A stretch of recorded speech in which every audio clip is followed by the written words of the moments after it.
우리 지난 시간에 출애굽기 5장, 6장 해서 6장 들어가서 한 6장 9절까지 하지 않았나 저는 그렇게 생각하고 있습니다. 근데 이 5장 마지막 부분하고 이 6장 9절까지 나오는 이 초도에 나오는 부분은 굉장히 중요한 부분입니다. 우리 정말 성도들이 이 세상을 살아갈 때 어떤 환난과 고통이라는 것을 당하지 않을 수 없는데, 그럴 때마다 우리들이 잊지 말고 여기에 나오는 이 말씀들을 늘 생각을 해야 합니다. 우리가 알다시피 모세와 아론이 애굽에 가가지고 바로 보고 우리 하나님의 백성을 내어보내라 하고 이야기를 하니까 바로는 너희들이 지금 장꾀를 부리는구나. 지금 이스라엘 백성들이 있으면 정말 애굽에서 노동력으로 마음껏 부려먹을 수 있는데 이걸 내가 왜 내보내냐 하면서 이스라엘 백성들에게 지푸라기도 주지 아니하고 벽돌을 만들라고 이야기를 하게 됩니다. 그러다 보니 백성들의 대표인, 이스라엘 백성들의 대표인 장로들이 모세와 아론을 만나가지고 당신들이 괜히 와가지고 우리 편하게 살고 있었는데 바로 왕에게 더욱더 미운 물건이 되어가지고 우리가 이 고생을 하게 되었다 하고 불평하고 원망하기 시작하니까 참 모세도 답답하죠. 하나님이 보내놓고서 하나님은 도대체 뭐 하시는 거냐, 어찌하여 이 백성은 더욱더 어려워지고 도대체 아무것도 하나님은 안 하시고 이게 뭡니까, 이렇게 모세도 이야기하죠. 그러니까 우리들이 세상 살다 보면 어려운 환난 당할 때 하나님은 아무것도 안 하시는 것 같고 그냥 지켜만 보시는 것 같고 사태를 더욱더 악화시키는 것 같은 어떤 이런 생각이 들 때가 있거든요. 그래서 모세도 심지어 하나님 앞에 이렇게 불평의 기도를 합니다. 그런데 6장 1절, 출애굽기 6장 1절에서부터 하나님께서 말씀하시기 시작하죠. 뭐라고 말씀하시냐, 이제부터 내가 하는 일을 네가 보게 될 것이다 이러면서 과거에 아브라함, 이삭, 야곱, 야곱에게는 내가 전능한 하나님으로 나타났는데 그들에게 여호와라고 하는 이름은 알리지 아니했다. 이게 무슨 뜻이냐, 전능한 어떤 하나님의 능력은 보여줬지만 약속을 맺으시고 성취하시는 이런 하나님임을 아브라함, 이삭, 야곱은 경험하지 못했다라는 얘기예요. 그런데 이제 이스라엘 백성들은 뭐냐, 하나님이 구원 역사를 하시고 하나님이 약속 이루시는 이 행동을 보이신 다음에 하나님은 정말 약속하시면 이루시는 하나님이시구나 하는 것을 지식적으로만 아닌 체험적으로 너희들이 경험하게 될 것이고, 그렇게 되게 되면 하나님이 여호와이라는 사실을 정말 알게 될 것이다 라고 선포하는 내용이 9절까지에 나오는 내용이었습니다. 이 부분의 내용은 굉장히 중요한 내용이에요. 그래서 우리도 마찬가지입니다. 어떤 환난과 어려움 속에 있을 때 우리가 믿음의 선배들이나 목사님들에게 이런 얘기 많이 듣죠. 야, 네가 환난을 당하지만은 하나님을 사랑하는 자, 그 뜻대로 부르심을 입은 자들에겐 모든 일이 합력하여 선을 이룰 거야, 이러고 얘기하면 분명히 그건 축복의 말씀이거든요. 근데 우리가 그것을 경험을 못해가지고, 경험 못하고 이랬을 때는 환난 당할 때, 어려움 당할 때 무슨 얼어 죽을 모든 일이 합력하여 선을 이뤄, 지금 나의 상황은 점점 악화돼 가고 있고 하나님은 아무것도 안 하고 있는데 도대체 이게 뭔 말이야, 말도 안 돼, 이러고서는 불평하고 원망할 수 있어요. 그러나 우리가 하나님 앞에 환난 날에 나를 부르라 했잖아요. 하나님 앞에 부르짖기 시작하면 하나님은 하나님이 정하신 때에 일을 하시기 시작할 거예요. 그리고 그 일이 다 경험되어지게 되면 정말 하나님은 자기의 사랑하는 자, 뜻대로 부른 자들에게는 모든 일, 심지어 고난까지도 합력하여서 하나님이 선을 이루시는 하나님이구나, 정말 하나님은 약속대로 지키시는 하나님이구나 하면서 여호와가 무엇인지를 지식으로만 아닌 경험적으로 우리도 알게 된다라는 거예요. 바로 여호와를 알아간다라고 하는 것은 우리가 이렇게 성경 공부하는 것도 여호와를 알아가는 것이겠습니다만, 이 성경 공부에서 배운 내용의 그 약속대로 확 붙드는 거예요. 그리고 붙들고 이 세상 살아가다 보면 어려움 있고 환란 있고 정말 약속이 더딘 것 같고 하나님은 아무것도 안 하는 것 같은데 이 약속을 하나님의 때에 이루어질 거야 하고 굳게 믿고 살다 보면 정말 우리 능력의 하나님, 전능하신 하나님이 역사하시거든요. 그리고 내 삶 속에서 놀라운 기적의 역사들을 이루시거든요. 그리고 그런 것이 내가 경험되어질 때, 체험되어질 때, 하나님은 여호와시로구나 라고 여호와를 알게 되는 거예요. 그래서 이스라엘 백성들이 호세아서 6장 1절에서부터 3절에 보게 되면 회개하고 돌아올 때 이런 고백들을 합니다. 여호와를 알자, 힘써 여호와를 알자. 이 얘기는 뭐냐?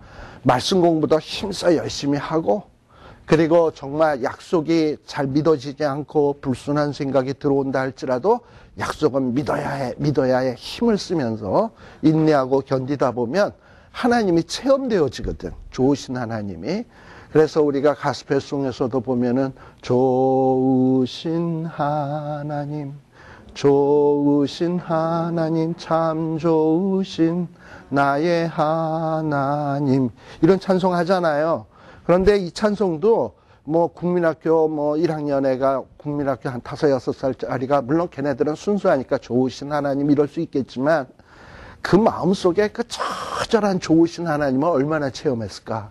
그러나 인생의 모진 풍상 다 겪으면서 좋으신 하나님의 손길들을 체험했을 때, 그리고 머리가 희끗희끗해지고 그리고 뼈마디도 이제 점점 쇠약해지기 시작했을 때, 그러나 하나님의 사랑을 체험하면서 눈을 지그시 감고 좋으신 하나님 하면은 내 인생사 속에서 정말 사랑의 손길을 베풀어 주신 하나님이 탁 떠오르면서 좋으신 하나님의 찬송이 막 가슴에서 우러나잖아. 그게 뭐냐 하면 경험적인 여호와를 알미 있기 때문에 그래요. 그래서 우리의 인생의 삶 속에서 이런 정말 경험적인 여호와 하나님을 알아가는 거, 이건 너무나도 중요하고 중요한 일이라는 것을 꼭 잊지 않으셨으면 좋겠어요.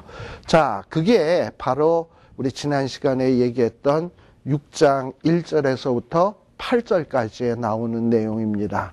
그래서 거기에 보면 알지라 여호와라는 말이 많이 반복되는 것을 우리들이 알 수 있어요. 자, 그러면 오늘은 이 출애굽기 6장 8절부터 이제 9절부터 이야기를 할게요. 자, 그런데 이렇게 하나님이 이제 너희에게 역사를 하셔서 너희들을 구원하실 거야. 그리고 너희들을 인도해서 정말 아브라함과 이삭과 야곱에게 약속했던 가나안 땅으로 인도할 거야. 그리고 그것을 하나님이 선물로 줘서 여기 기업이라고 하는 말은 선물로 주는 거예요. 선물의 특징이 뭡니까? 선물 주면서 뭘 바라면서 주면 뇌물. 그냥 주면 선물. 그러니까 이 기업이라고 하는 것은 일종의 하나님이 이렇게 기업으로 주는 것은 하나님이 우리에게 주면서 대가를 바라고 있으면 이거 우리에게 주는 뇌물이야. 그냥 주는 거야. 그게 기업은 일종의 선물이에요. 그래서 가나안 땅을 선물로 주겠다는 거예요.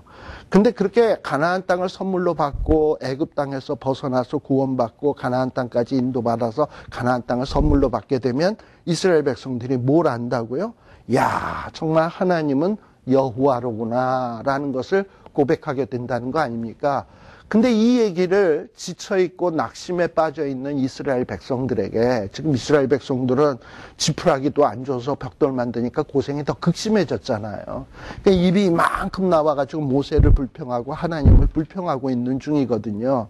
그러니까 이런 이스라엘 백성들에게 가서 모세와 아론이, 야, 내가 하나님하고 기도하다가 하나님의 음성을 들었는데 하나님이 이제 가만 계시지 않는단다. 너희들을 끄집어낸단다. 여러분들 6장 6절에 나오는 얘기죠. 애굽의 무거운 짐에서 어떻게 내겠다? 하나님께서 너희를 빼어내고 또 뿐만 아니라 고역에서 건지고 편팔과 재앙으로 너희를 구속하여 또 하나님의 백성을 삼고 그리고 나는 너희의 하나님이 될 테니까 이렇게 얘기하시잖아요. 하나님이 이런 일을 하신단다. 그리고 이런 일을 하시게 되면 너희가 하나님이 여호와이신 줄을 알게 될 거란다. 그러니 비록 좀 힘들더라도 낙심하지 말고 견뎌라, 이겨내라 라고 얘기하는 거예요. 그런데 이 고난과 고통이라는 것은 그렇게 만만한 친구들이 아닙니다. 9장 9절의 말씀해 보게 되면 모세가 이와 같이 이렇게 좋은 얘기를 이스라엘 백성들에게 전하나 뭐라고요? 그들의 마음의 상함과 역사의 혹독함을 인하여 이 고난으로 인해서 너무 마음이 상했어.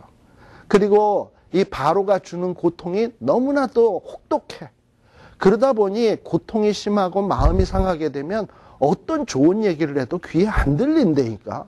지금 모세가 하나님이 역사하신대, 그리고 구원하신대, 빼어낸대, 뭐 이러고 얘기를 해도 안 들려. 안 듣는 거야.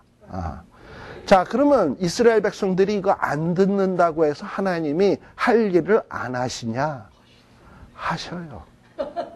안 듣는데도, 이스라엘 백성들이 이거를 안 믿는데도 하나님은 하신다니까. 왜냐하면 이렇게 약속하신 것은 상대방이 그 약속을 뭐 믿건 안 믿건 마음에 두던 안 두던 하나님은 그냥 일방적으로 약속 선포하고 난 너의 하나님 될 거야. 너희들 구원낼 거야. 너희들을 빼어낼 거야. 약속했으면 상대방이 믿건 안 믿건 그냥 하셔. 이게 정말 하나님이 은혜로운 하나님이라는 거예요. 은혜가 뭡니까? 정말 어떤 좋은 것을 줄 자격이 없는데도 불구하고 베푸는 것이 은혜 아니겠습니까? 이스라엘 백성들은 전혀 이렇게 하나님의 구원의 은총을 받을 자격이 안 되는데도 하나님이 그 일을 하신다니까. 그래서 하나님은 은혜로우신 하나님, 좋으신 하나님이에요. 자, 그래서 이 10절서부터는 본격적으로 우리 하나님께서 할 일을 하시는 장면이 나오게 됩니다. 하나님께서 누굴 불러요? 모세를 불렀어요. 그리고 뭐라고 얘기하냐? 너 애굽 왕 바로에게 가라. 들어가서 바로 왕에게 가서 말해라. 그리고 이스라엘 자손들을 내어보내게 하라. 참으로 모세에게는 참 답답한 일이에요. 왜냐하면 바로를 굉장히 무서워하거든요.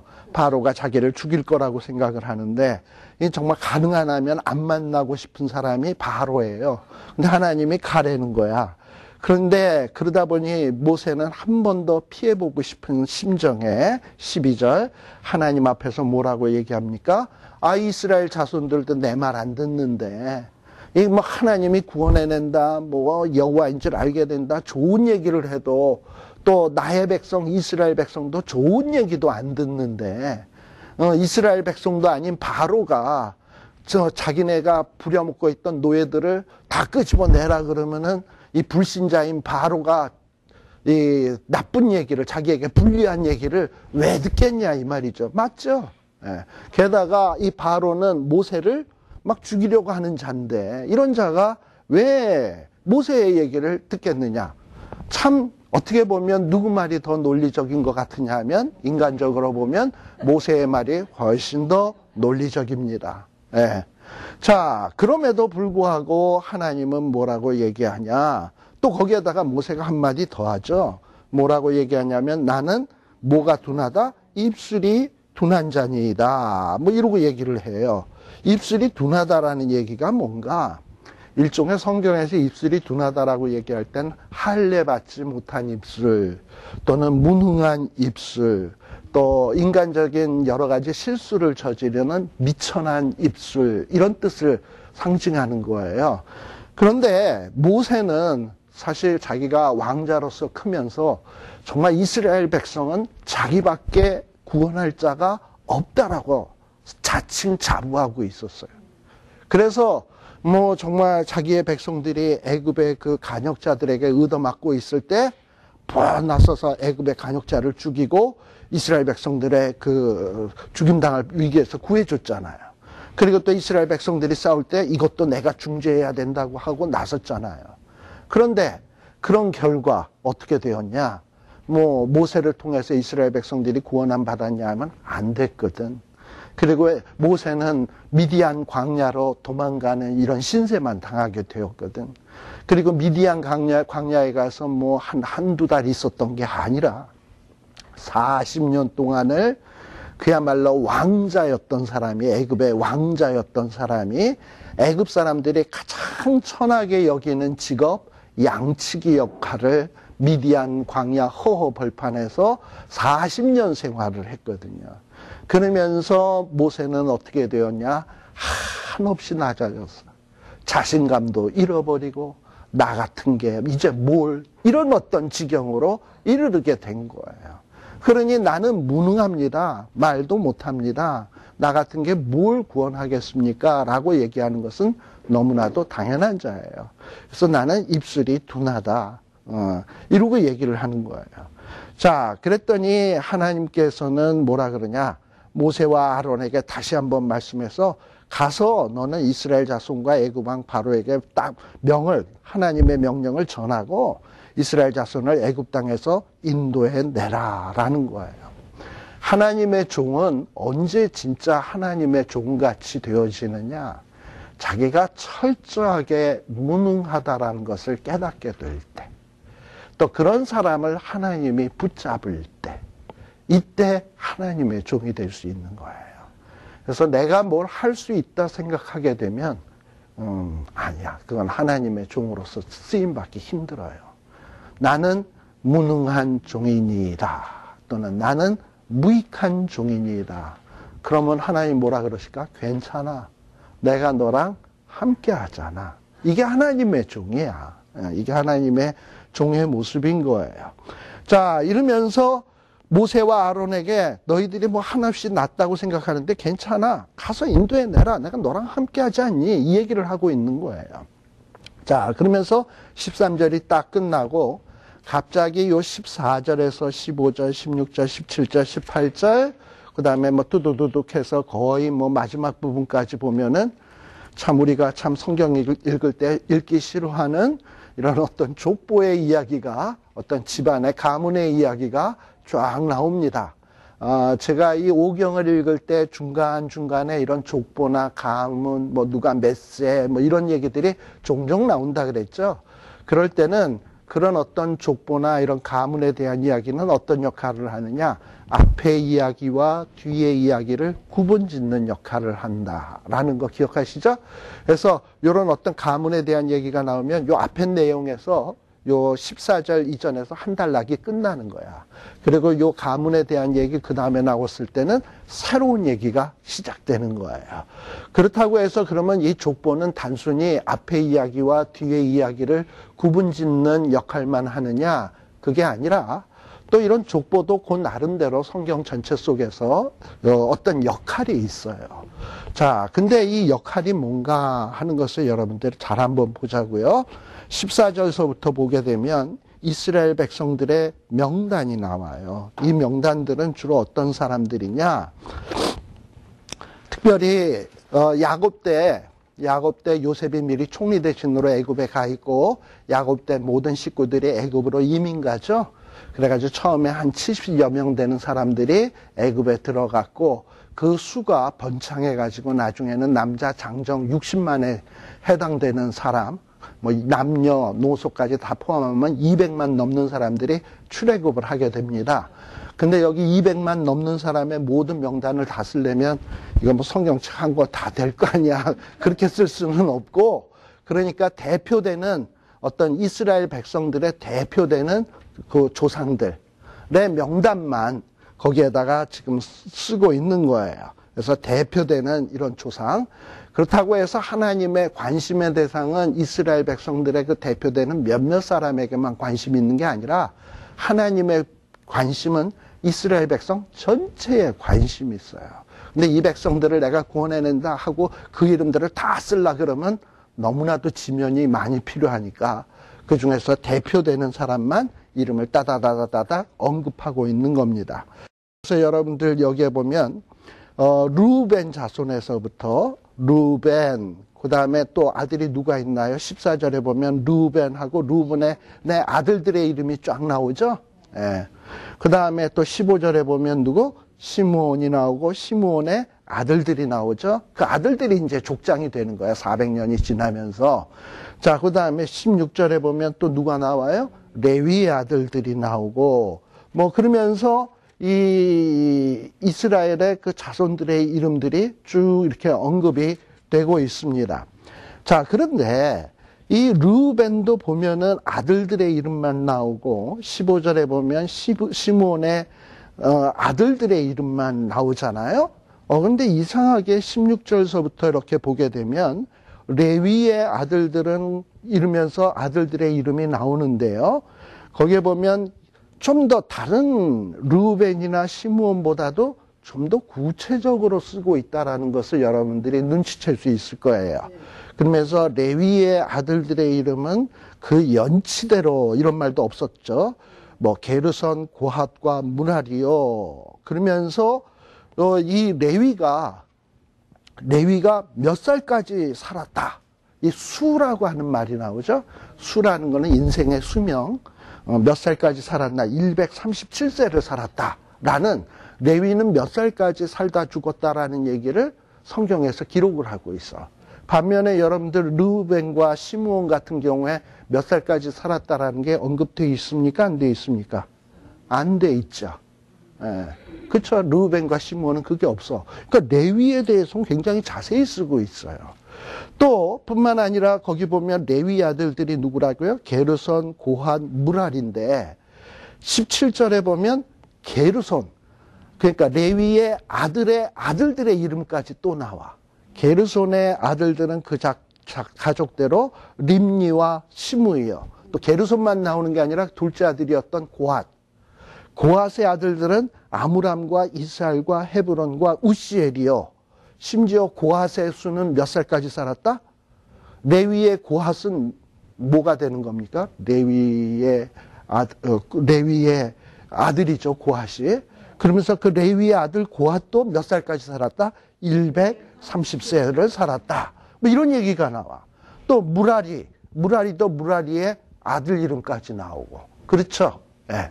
자, 근데 여러분들이 18절에 보면 고핫의 아들들 가운데 누가 있습니까? 아므람과 이스엘과 헤브론이 있는데, 그 우시엘까지 있는데, 그 중에서 아므람이 있었죠? 예. 자, 그런데 또 여러분들 20절에 보게 되면 또 누가 나옵니까? 아므람이 그 아비 누이 요게벳을 아내로 취하였고, 그가 아론과 모세를 낳았으며, 아므람의 수는 137세였다. 이러면서 레위 집안에 대해서는 굉장히 구체적으로 기록을 하고 있다라는 거예요. 그럼 도대체 갑자기 출애굽기의 내용이 쫙 흘러가다가 갑자기 이스라엘 족장들에 대한 얘기가 나오면서 다른 족장들은 별 볼 일 없이 간단간단하게 써놓고 레위 집안에 대한 얘기를 이렇게 상세하게 쓰는 이유는 뭘까?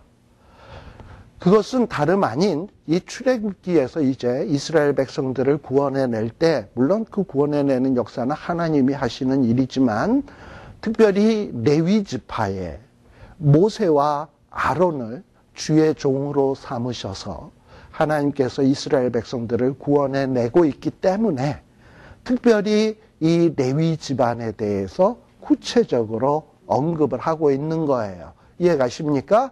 예. 자, 그러면서 또 한 가지 우리들이 여기서 눈여겨봐야 될 부분은 레위 지파에는 레위가 나오고요.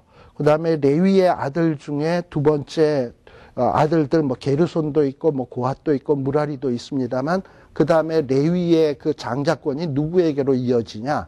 고핫으로 이루어져요. 게르손으로 이어지는 게 아니라 고핫. 고핫으로 이루어지고, 또 고핫에서 또 누구로 이어지냐? 아므람으로 이어지고, 또 그 아므람이 모세와 아론으로 이어져요. 자, 그렇다면 이게 몇 대인가를 한번 따져봅시다. 레위 1대, 그 다음에 고핫, 그쵸? 아므람, 그 다음에 모세와 아론. 몇 대? 4대. 4대예요. 자, 이 4대 하면 여러분들이 생각나는 게 있어야 돼. 이제 성경을 이 정도 꼼꼼하게 공부했으면.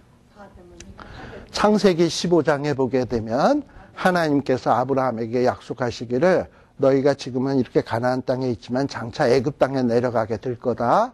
거기에서 몇 년 동안 산다? 400년 동안 살다가 나오게 되는데 4대 만에 이곳으로 돌아오게 될 것이다 라는 약속을 하나님이 창세기 15장에서 약속하셨거든요. 그런데 정말 야곱의 아들 가운데서 1대 레위, 2대 고핫, 3대 아므람, 그 다음에 4대 모세와 아론, 몇 대 만에 돌아와? 4대 만에 진짜 이제 출애굽 역사가 이루어지잖아요. 이걸 통해서 하나님은 지금 요 족보의 내용은 뭘 우리에게 얘기하는 거냐? 하나님은 정말 레위의 족보를 봐라. 4대 만에 돌아온다 그랬는데 레위의 족보 보면 레위, 고핫, 아므람, 모세, 아론 4대 만에 이제 출애굽 역사가 이루어지지 않니? 그리고 이것을 이스라엘 백성들이 경험하게 되잖아요. 이런 걸 통해서 이스라엘 백성들은 뭘 깨닫는다? 아, 하나님은 아브라함 때 한 약속을 까먹고 계신 게 아니로구나. 정말 하나님은 약속하신 것을 지키시는구나. 하나님은 여호와시로구나. 라는 것을 깨닫게 되는 거예요. 그래서 이 족보의 역할은 하나님의 신실성을 증명하는 아주 중요한 기능을 하는 그 성경의 내용입니다. 또 한 가지 우리가 생각할 수 있는 것은 여기 보면 이 레위가 몇 살까지 살았다? 16절에 보면 137세를 살았죠. 또 레위의 아들이었던 장자권을 물려받았던 고핫도 몇 세까지 살았다라는 나이가 나오죠. 133세 둘이 더하면 별 얘기를 다 물어봐. 그 다음에 또 20절에 보면 아므람이 나오죠. 또 아므람도 몇 살까지 살았다라는 얘기를 또 기록해 놓고 있죠. 이 세 개를 다 더하면 얼추 400년이야. 그러니까 지금은 대수도 4대지만 이분들의 산 날들을 다 합해보면 얼추 또 400이야. 그래서 하나님께서 정말 약속하신 대로 자기의 일을 이루어 가시는구나 하는 것을 증명하기 위해서 이렇게 나이까지 그리고 4대 만에 이 4대 누구누구를 사실 4대를 모든 지파에 다 얘기를 하려면 할 수도 있겠지만 근데 그것보다는 레위 지파 이제 이스라엘 백성들을 구원하는 주의 종의 집안을 대표적으로 들어서 왜냐하면 이스라엘 백성들을 지도하는 지도자의 집안이 제일 이스라엘 백성들의 시선을 집중시킬 거 아니에요. 그러다 보니까 모세의 아버지는 아므람인데 아므람의 아버지는 고핫인데 고핫의 아버지는 레위인데 진짜 4대 맞네. 그리고 저분들이 몇 살 살았는데 진짜 400년 맞네. 하나님은 약속 지키시네. 하는 이런 결과를 가져오도록 하는 것이 바로 요 이야기예요. 그리고 그뿐만 아니라 요 족보 안에는 또 많은 이야기들이 있는데 거기 보면은 특별히 20절에 보게 되면 아므람은 또 누구랑 결혼을 했다? 그 아비의 누이. 자, 아비의 누임이면 아므람하고 요게벳은 어떤 관계? 심상치 않은 관계? 아므람의 아비의 누이를 뭐라 그래요? 저의 아버지의 누이를 뭐라 그래? 고모라 그러지? 그러니까 요게벳이 아므람보다 촌수가 어떻다? 높다. 요게벳이 고모야, 고모. 아므람은 누구랑 결혼을 했냐? 고모랑 결혼했어. 요게벳. 참 이상하죠? 참 이상한데 우리가 알다시피 이스라엘 백성들은 레위기 18장에 보게 되면 이 근친상간에 대해서 굉장히 금하고 있어요. 그죠? 그래서 레위기 18장에 보면 뭐 고모와 뭐 이렇게 동침하는 자는 뭐 또 누이와 동침 하체를 범하는 자는 이러면서 그 죄에 대해서 쫙 지적을 하고 있어요. 근친상간은 참 이스라엘 백성들에게 용납 안 되는 일입니다. 그런데 레위기 그 18장에 나오는 내용은 모세가 어디서 받은 거냐? 시내산에서 율법을 받을 때 그때 받은 내용이 레위기 18장이에요. 그렇다면 요 당시에는 율법이라는 게 있어요? 없어요? 없죠. 그래서 아마도 율법이 있기 전이기 때문에 어느 정도 하나님께서 이 가족 간의 결혼, 또 이스라엘 백성들이 이때는 소수였잖아. 여러분들 아브라함도 누구랑 결혼하죠?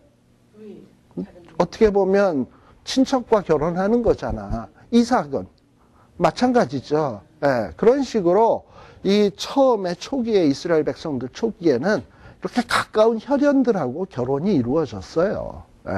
왜냐? 그게 이스라엘 백성들의 그 신앙의 순수성을 보존할 수 있는 유일한 방법이야. 그렇지 않아요. 예, 그래서 하나님께서 이렇게 근친 간의 결혼이 허용이 되고 있던 때예요. 그러니까 여러분들이 성경을 꼼꼼히 읽다 보면 아브라함이 그래도 모세의 아버지인데 어떻게 고모하고 결혼을 하나? 이렇게 불경스럽게 해? 뭐 이러면서 그냥 불편한 심정으로 이것이 해결 안 돼가지고 진도가 안 나가서 성경을 읽을 수가 없어서 끙끙대지 말고 모르면 그냥 넘어가. 몰라 뭐 그리고 누구한테 물어봐. 근데 아무튼 이런 부분이었다라는 걸 여러분들이 기억을 하셨으면 좋겠어요. 그리고 이 요게벳은 우리가 보통 성경 안에서 여자들 가운데 3대 성녀, 거룩한 여자, 3대 성녀로 꼽히는 이스라엘 백성들에게 있어서 3대 성녀로 꼽히는 여자가 바로 요게벳입니다. 자, 3대 성녀라고 한다면 누가 있냐? 우리가 사무엘의 어머니 한나 아시죠? 한나. 그 다음에 또 누가 있냐? 마리아 아시죠? 마리아. 그 다음에 또 누가 있냐? 여기 이 모세의 어머니였던 요게벳. 이렇게 꼽는 거예요. 순서적으로 본다면 모세의 어머니 요게벳. 그 다음에 사무엘의 어머니 한나. 예수님의 어머니 마리아. 이것을 뭐라 그러냐? 이스라엘 백성들이 꼽는 3대 성녀 거룩한 여자로 이렇게 꼽습니다. 우리가 알다시피 이 요게벳 때문에 어떻게 보면 모세가 어린 시절에 자기의 민족을 사랑하는 이런 신앙이 생겼다고 해도 과언이 아니에요. 그래서 이 요게벳 하면 뭐가 탁 떠오르냐? 자기의 자녀에게 말씀으로 계속 교육을 한 어머니. 젖을 물리면서 자기의 민족에 대해서 자기가 믿는 하나님에 대해서 교육했던 교육의 어머니의 표상으로 탁 떠오르잖아. 한나 하면 뭐가 떠올라? 기도의 어머니. 뭐 이렇게 떠오르잖아. 그런 식으로 이 이스라엘 백성들이 아주 거룩하게 여기는 귀한 어머니가 바로 이 요게벳이다라는 거예요. 자, 그리고 또 25절에 보게 되면 여러분들이 25절에 보게 되면 아론의 아들 아론도 모세의 형이죠. 모세의 형인데 아론의 아들 이름까지 언급이 되고 있어. 엘르아살은 그 다음에 아론의 아들이 또 누구랑 결혼해? 엘르아살 부디엘의 딸 중에서 아내를 취하고 그가 비느하스를 낳았으니 이러면서 또 이 아론의 아들 또 그 아들이 또 비느하스를 낳았다는 얘기까지 아론의 집안에 대해서 구체적으로 언급하고 있고요. 또 이 아론의 부인까지 언급하잖아. 그 부인의 부디엘의 딸 중에서 아내를 취했다라고 하면서 부인에 대한 언급까지 하고 있어요. 그러니까 어떤 누구보다도 굉장히 아론의 집안에 대해서 구체적으로 언급을 하고 있습니다. 왜? 이제 이스라엘 백성들 가운데서 굉장히 어떤 중요한 역할을 하는 게 뭐냐면 대제사장 가문이거든. 이스라엘 백성들의 신앙의 수호자의 역할을 하고 하나님과 이스라엘 백성 사이에 중재자의 역할을 하는 것이 아론의 집안이거든요. 그래서 이제 앞으로 이 성경 역사 속에서 아론의 집안이 중대한 역할을 하기 때문에 이 아론의 집안에 대해서 이렇게 구체적으로 언급하고 있다라는 것을 여러분들이 기억해 주시면 좋겠어요. 그래서 결론적으로 뭐냐? 우리가 성경을 읽다 보면 이런 얘기 왜 썼지? 우리는 그동안에 이런 얘기 읽으면 뭐 이 구절 보면서 막 큐티를 하고 싶은 충동을 느껴요. 누가 누구를 낳았다, 몇 살까지 살았다, 뭐 이런 얘기를 보면서 이 구절이 정말 은혜롭다, 큐티하고 싶다 이런 생각 별로 안 들잖아. 눈에 안 띄잖아. 그리고서 이런 구절은 그냥 넘어가는 구절로 우리가 인식해 왔지만 성경은 1.1핵이라도 땅에 떨어지는 법이 없습니다. 그러니까 아무 이유 없이 심심해서 기록한 성경은 없는 거예요. 그러니까 어떨 때는 우리가 별 뜻 없이 그냥 쓱 넘어가는 구절도 유심히 눈을 불을 켜고 씹고 또 씹고 소가 되새김질하듯이 다시 되새김질하고 되새김질하다 보면 그 안에 아주 중요한 교훈들이 내재되어 있다라는 거. 근데 내가 되새김질할래도 능력이 없어서 못할 때 있잖아. 그럴 때는 이제 여러분들이 교회, 요즘 웬만한 교회 같은 데는 도서관도 있더라. 그런데 보면 웬만한 성경 주석도 있어요. 그럼 그 구절에 대해서 성경 주석도 한번 찾아보시고, 그래도 안 풀리면은 뭐 저 같은 사람이나 교회 목사님이나 이런 구절은 도대체 왜 썼을까요?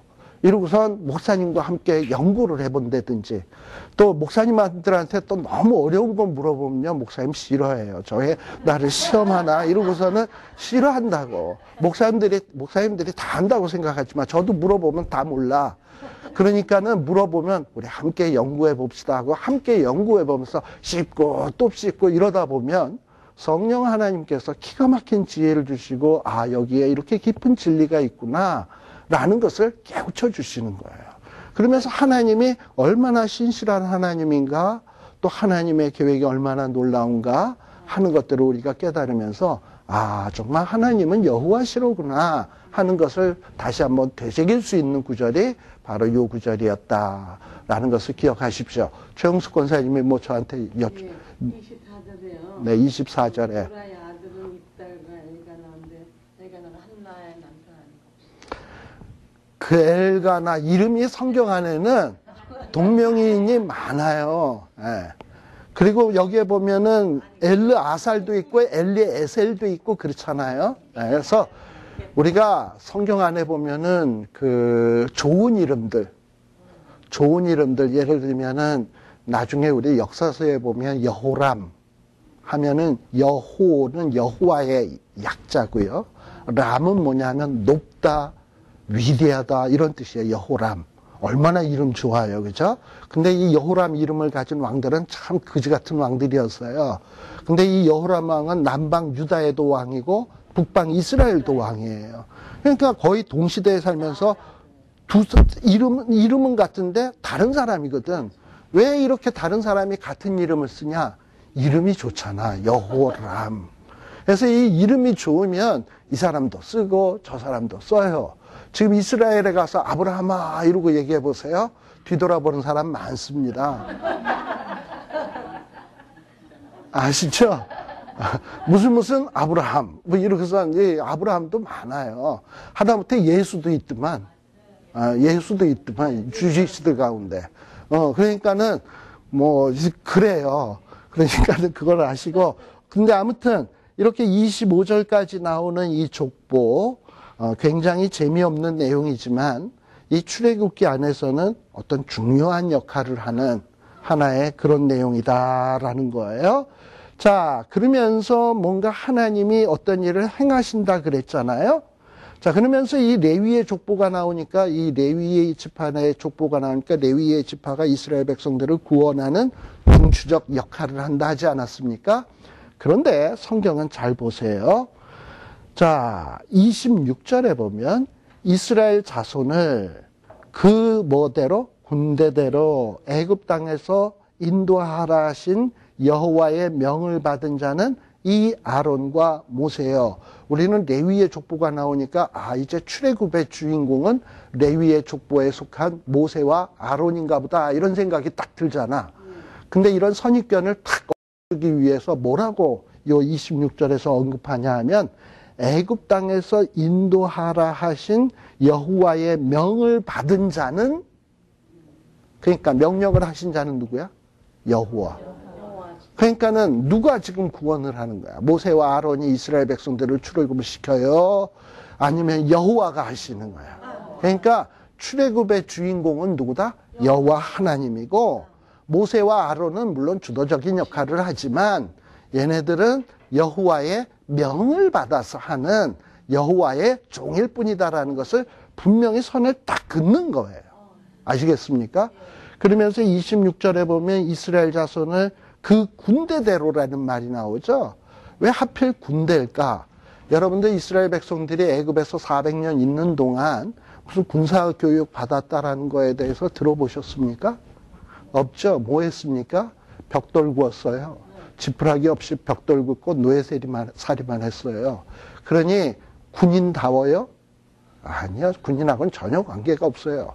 그러니까 지금 뭐 이런 백성들이 6월절 거치면서 이제 출애굽을 하게 되는데 지금 6월절도 아직 안 거치고 10가지 재앙도 안 일어났어. 그리고 지금 이스라엘 백성들이 한 거라고는 뭐가 있냐면, 아이, 무시풀하기도 쉽지 않고 지금 우리가 벽돌 굽게 생겼는데 당신네들이 와서 우리가 이 고생만 한다. 불평만 했던 게 이스라엘 백성의 모습이야. 그러니 이런 이스라엘 백성들의 모습을 보면서 군대다? 이런 이미지가 떠올라요. 불평, 불만자, 노예 근성에 쩌든 자들. 이런 생각만 들지. 그런데 하나님께서는 아직도 노예 근성에 푹 쩔어 있고 하나님께 대해서 불평하고 모세와 아론을 믿지 않는 이런 불신앙적인 이스라엘 백성들을 뭐라 부르신다? 군대다. 즉 무슨 얘기냐? 지금은 이렇게 별 볼 일 없는 이스라엘 백성들이지만 하나님이 빼어내고 구속하고 건져내면 이들이 뭐가 된다? 군대가 돼. 이 군대는 어떤 군대냐? 가나안에 있는 그 엄청나게 키도 크고 장대한 자들. 이스라엘 백성들은 그 앞에서 비교하면 메뚜기와 같은데, 근데 그런 자들을 쳐부시는 뭐가 된다? 군대가 될 자들이에요. 그러니 우리들도 어찌 보면은 신앙생활 한다고 해왔습니다만 우리가 아직도 죄에 쩔어 있잖아. 죄의 노예의 근성을 버리지 못하고 있잖아. 그리고 툭하고 힘든 일만, 어려운 일만 생겼다면 하나님 앞에 불평하잖아. 뭐 십자가의 군병들아 나보고 그런다면 뭐 군병으로 내놓을 만한 게 뭐가 있어? 불평하지. 죄에 쩔어 있지. 죄의 노예의 근성으로 이렇게 돼 있지. 그런데 하나님은 나를 뭐라고 생각하시냐? 군병이래. 군대래. 그리고 여러분들 민수기에 보게 되면 이제 출애굽 사건이 다 이루어지고 난 다음에 민수기에 보면 거기 또 1장에서부터 또 재미없는 얘기가 쫙 나와요. 그러면서 인구 계수하라는 얘기가 쫙 나와요. 그러면서 어느 지파에 누구 몇 명 이 얘기만 쫙 나와. 한없이 나와 거기에 보면. 근데 거기에 나올 때 하나 눈여겨봐야 될 제목이 뭐냐면 싸움에 나갈 자를 계수하라 라는 얘기가 나와요. 즉 이스라엘 백성들을 그 계수할 때 그 계수의 목적이 뭐냐? 이 계수에 포함되는 자들은 앞으로 뭐 할 사람들이냐면 싸움에 나갈 자들이에요. 무슨 싸움? 가나안 정복 전쟁에 나갈 자들. 즉 이스라엘 백성들이 출애굽을 하는 이유는 가나안 땅에 들어가서 거기서 잘 먹고 잘 살고 쎄쎄쎄 하면서 행복하게 지내기 위해서 출애굽하는 게 아니에요. 이스라엘 백성들이 출애굽하는 이유는 군대로 부름받는 거예요. 그리고 군대가 되어서 뭐 하는 거냐? 가나안 족속들, 그 죄악의 세력들을 몰아내고 그 땅을 하나님의 나라로 정복해야 될 사명, 목적이 있는 사람들이 이스라엘 백성들이에요. 그러니까 하나님이 우리를 지금 별 볼 일 없는 우리를 지금 부르십니다. 뭐 구원 줘서 천국 가는 티켓 주고 너 나중에 천국 앞에서 이거 내면 천국 들어온다. 그리고 이제부터는 네 마음껏 살아라. 이래서 부른 게 아니야. 우리를 구원하신 이유는 우리를 군대로 부르시고 이 세상에서 악을 몰아내고 이 세상을 하나님의 거룩한 나라로 정복해 가라고 우리를 부르신 사명이 있다는 것을 잊지 마셔야 돼요. 내가 지금은 별 볼 일 없지만 어쨌든 사명은 나에게 그런 사명이 있다는 거야. 그리고 이런 사명을 감당할 수 있도록 하나님이 볼지어다 내가 세상 끝날까지 너와 함께 하리라라고 약속하고 있다는 거예요. 그러면 되는 거야. 그러니까 이런 말씀들을 꽉 믿고 그리고 하나님이 이 일을 내 삶 속에서 어떻게 이루어 가시는가를 그냥 하나님 믿고 하나님이 이끄시는 대로 가봐. 그러면 하나님이 이 일들을 이루시는 것이 내 역사 속에서, 내 삶의 역사 속에서 구체적으로 벌어진다니까요. 그리고 벌어지는 일들을 보면서 내가 생각지도 못했던 기적이 나를 통해서 나타나고 그리고 놀라운 일들이 막 벌어지고 정말 도저히 예수 믿지 않았을 것 같은 사람한테 성의 없이 전도했는데 그 사람이 그냥 뒤집어지더니 예수 믿고 막 장로가 되고 막 그냥 막 뒤집어지는 역사가 나 그 기대도 안 했는데 뭐 그런 일들이 나타난단 말이죠. 그럼 뭐 한 생명이 주 앞으로 돌아오는 것이 천하보다 귀한 일들이 막 벌어지는 일들을 보면서 야 하나님이 하시는 일들이 이런 거로구나.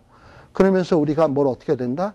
여호와인 줄 알리라 라는 게 되는 거예요. 이런 경험이 되어져야 돼요. 그래서 여호와를 안다라는 건 단순히 성경 공부만 열심히 하는 것이 아니라 이 성경을 내 삶 속에다 적용해서 그 일어나는 일들을 체험해 가는 것이 이게 제대로 된 성경 공부다. 근데 체험을 하려면 뭘 아는 게 있어야 체험되고 있는지 안 하는지를 모르잖아. 그러니까 또 성경 공부를 하는 거예요. 아시겠죠? 네. 자, 그러면서 여기에 보게 되면 26절에 잘 보세요. 여호와의 명을 받은 자는 누구다? 아론과 모세예요. 누가 먼저? 아론이 먼저. 아론과 모세예요. 또 27절에서는 애굽 왕 바로에게 이스라엘 자손을 애굽에서 내어 보내라 말한 자도 이 모세와 아론이었더라. 앞절에서는 아론과 모세, 뒷절에서는 모세와 아론. 왜 이럴까? 지금 앞에 조금 전에 뭐가 나왔습니까? 족보가 나왔잖아. 그러면서 어떤 족보대로 하면 누가 형이야? 어쨌든 아론이 형이었어. 그래서 아론과 모세요. 족보를 존중해서 이렇게 얘기를 해줬는데 이제 이 족보의 얘기가 끝나면 이제 스토리가 달라져. 누가 주인공이야? 아론이 아니야. 형이지만. 누가 주인공이냐면 모세예요. 그래서 이제 모세는 아론에게 하나님과 같은 존재가 될 사람이에요.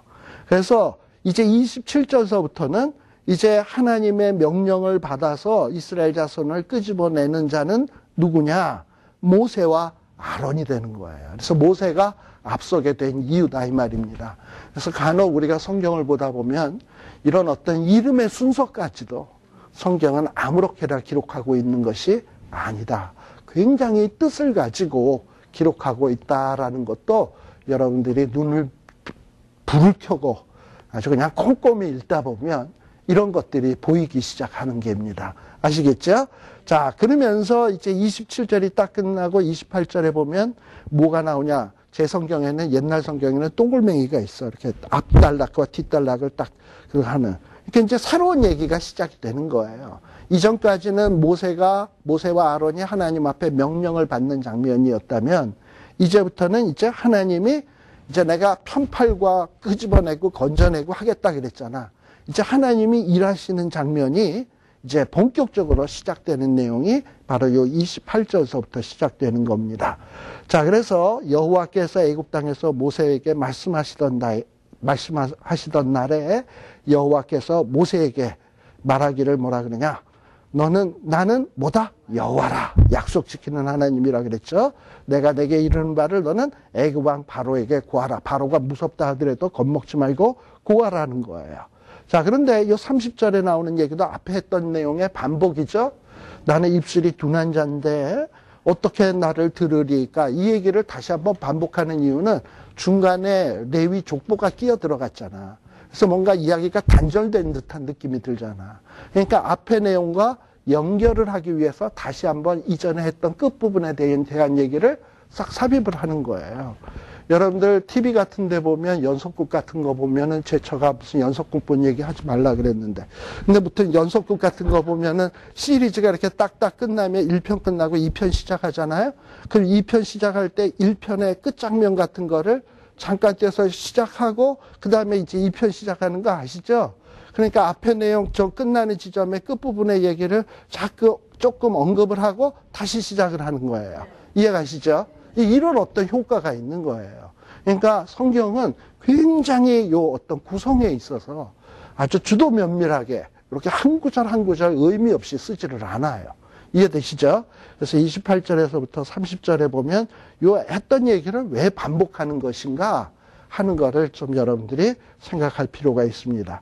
자, 그러면서 본격적으로 7장에 보게 되면 이제 새로운 이야기가 시작을 합니다.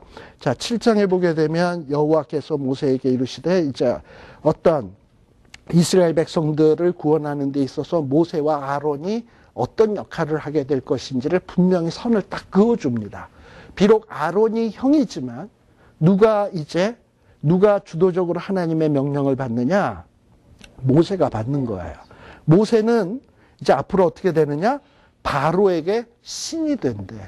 여기서 이 신이라고 하는 말은 뭐냐 하면 엘로힘이라는 얘기예요. 여러분들 엘로힘이라는 말 아시죠? 하나님의 이름을 보통 우리가 엘로힘이라고 부르잖아. 예, 바로 이 하나님을 모세를 바로에게 뭐가 되게 한다? 엘로힘이라고 한다라는 거예요. 요 얘기만 하고 이제 잠시 쉬겠습니다. 우리 요한복음 10장 35절에 보면 예수님께서 요 7장 1절에 나오는 내용을 언급하시면서 말씀하시는 내용이 나와요. 요한복음 10장 35절.